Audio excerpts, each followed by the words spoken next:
Good morning to you. What is your game plan for the Bills to take down the Kings of the AFC in Kansas City? Oh, I want to hear this. Well, first thing, I'm a little disappointed, Wilds, that I wasn't invited to the Handsome Men's Club. I didn't get that invite. I was a little taken aback going into the segment. But let's talk about the game. And from the Bills' perspective, the first thing they need to do is they can't let Kansas City consistently run the ball. And that may sound like a strange thing, but when they played last year, it was about this time during the season, Kansas City ran the ball 46 times for, I think it was a 5.8 average, something along those lines. And what it did is it established that they would do that, and it sent a message to the league. And you hear Mahomes talking this week, and he's talking about the need to run the ball again. So that's going to be an issue in the game. And the second thing is from Josh Allen's standpoint, Josh Allen needs to be able to match some of Mahomes' playmaking ability. When you get paid what he gets paid, it's not just managing the game, it's being able to make plays against other great players. And let me show you what I mean from the AFC Championship game last year. In this example, Stephon Diggs and Cole Beasley, his two key receivers, are in the slot. And what Kansas City is going to do is they're going to take away both of them. They're going to double team each guy with the down cornerback and the safety and make sure that that's not an option. Take that out of his read. Then they're going to use Frank Clark, and they're going to have him spy. And what that means is the other guys can rush, and then whenever Allen declares, he would go ahead and match it and not let him beat him with his feet. But as he looks down the field, Kansas City does a great job. Everybody is covered across the board. There's no real option, so he's going to have to be able to buy some time here and make a play. Buffalo does a nice job to actually get a hat on the spy, so this gives him a little bit of time. He slides out to his right, the receiver reads out of it, and he makes a really good play. And those are the types of things. It's different than just managing the game. He's got to be able to somehow generate some plays against this defense. So that's the second thing that they have to do. But let's look at it from Buffalo's defensive perspective. They've got to find a way to disrupt Kansas City's offense. 2 games last year, they had 1 turnover total, no interceptions, 1 forced fumble. They had 2 sacks total. Then they gave up 23 explosive plays and 8 touchdowns. So they've got to be able to disrupt the offense. And let me show you an example of them not being able to, the right idea, but not being able to execute it. So in this shot, they go ahead and they take 2 linebacker types and they put them in the A-gap. And they're trying to get Kansas City to slide down to pick up those players, which they're able to do. Now they just bring the end off the edge. He's going to be unblocked. The back is free releasing, so they're only rushing 4 guys. They take those 2 interior players, they drop them out so they've got the full complement of coverage. This is a really good design play. They get in, Mahomes looks down the field. Just like we saw with Allen, everybody's covered. He's got a defender on him, a free blitzer, but Travis Kelce is going to read away. Mahomes doesn't get pulled down, and it's a completion, a 3rd down conversion.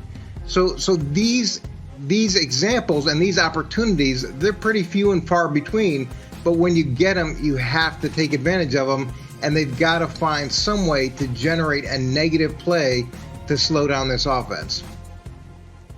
All right, that was a great breakdown, and every week these are great.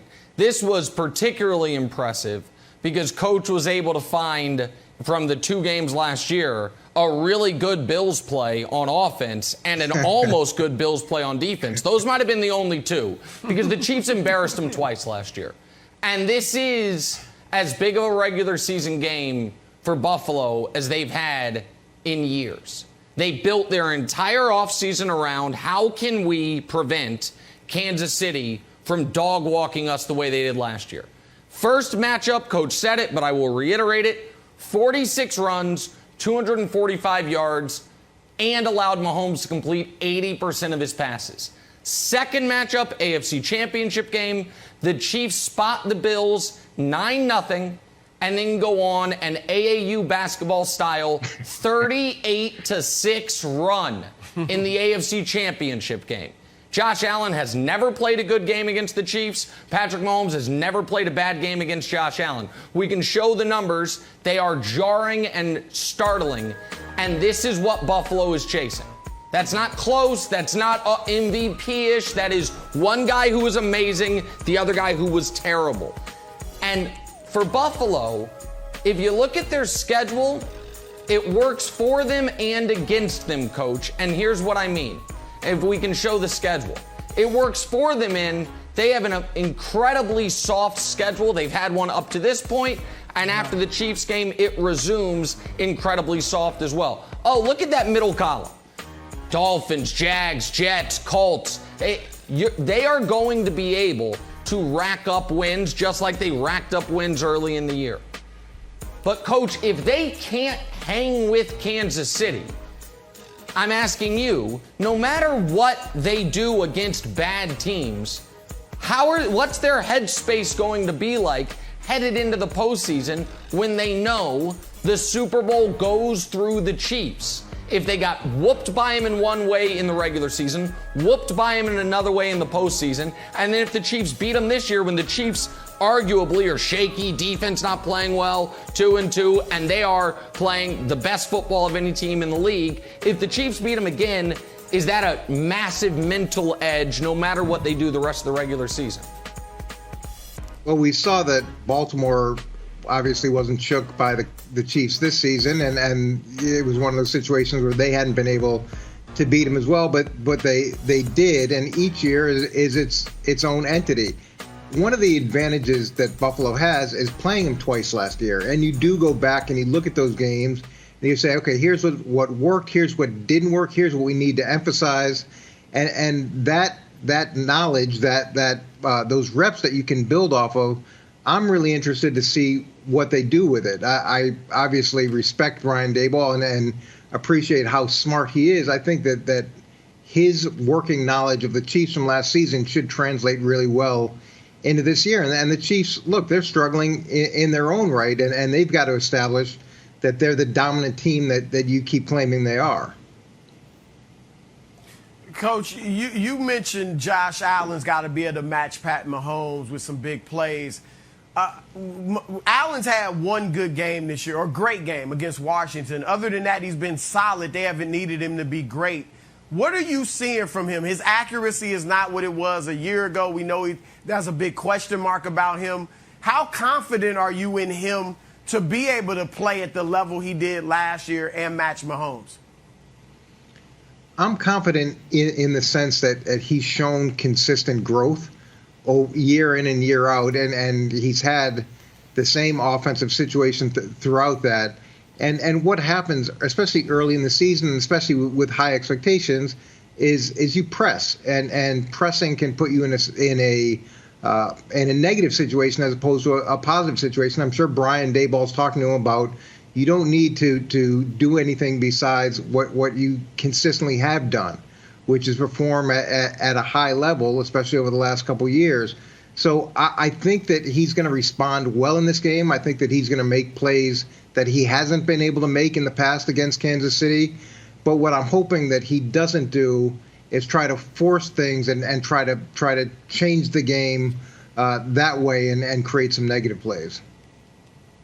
Okay, first, Coach, I want to apologize because I put a little too much Jameson in the old Irish coffee this morning so I'm a little bit silly. I got to make sure I understand what I'm hearing. Because it boils down to this for me. Is Josh Allen as good as Jalen Hurts? Would anyone take Jalen Hurts over Josh Allen? I wouldn't.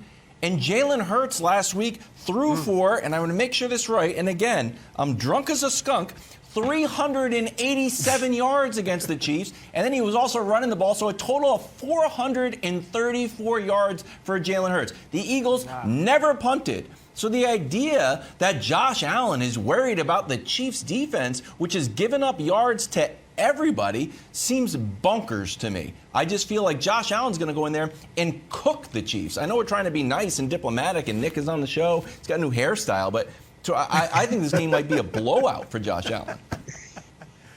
You know, I didn't even notice Nick's new hairstyle. That must be an adjustment that he's made based off of Kansas City's poor start this season.